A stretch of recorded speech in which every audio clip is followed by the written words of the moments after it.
刚才咱们的短片中也详细分析了这次对台军事涉压行动。那么请教一下刘先生啊，您怎么看待这次军事行动的特点和力度？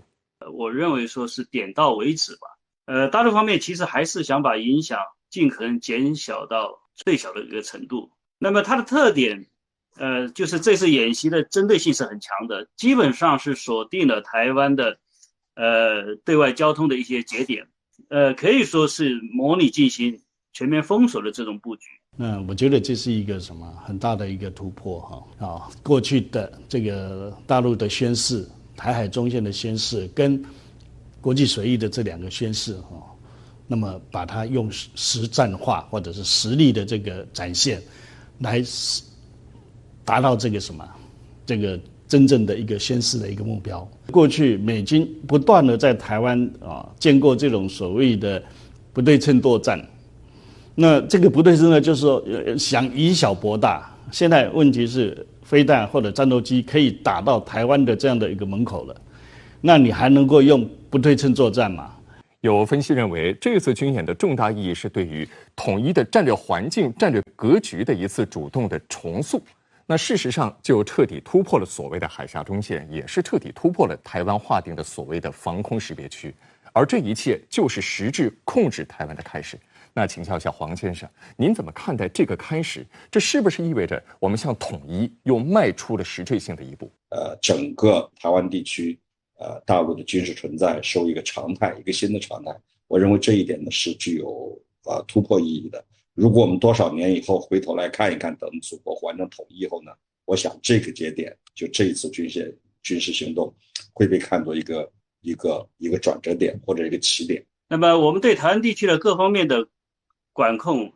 一直在不同程度的推进当中，只是过去的一些动作确实比较间接，或者说比较温和。那么这次的佩洛西的窜访台湾的那个行动呢，确实是给了我们一次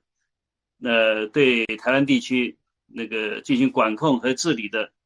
一次大规模提速的一个机会。两岸进一步完全统一这样的一个进程，可以说是跨出了跳跃性的一大步。两岸同属一个中国的事实得到了进一步的落实。现在岛内也有声音说，未来的台湾被武统的时候，那这种封锁的模式就会成为选项之一。那刘先生您怎么看这种声音？兵无常势，水无常形。我相信未来如果真的要采取武力解决的这样行动，具体的行动方案一定不会是今天这种模式它的一个简单的放大而已。我认为说我们这一次只是一次应急性的行动，真的要动手可就不是这么简单的一个剧本了。我相信它的剧本一定要更加的复杂，也许要复杂很多很多倍以上的。但是呢，这次军演的布局和它的实际的一些操作，我认为说还是有重大的参考意义的。对于将来我们可能的非和平行动，这是一次非常好的一个实战的操演，相信对于后面那个我们写出更好的剧本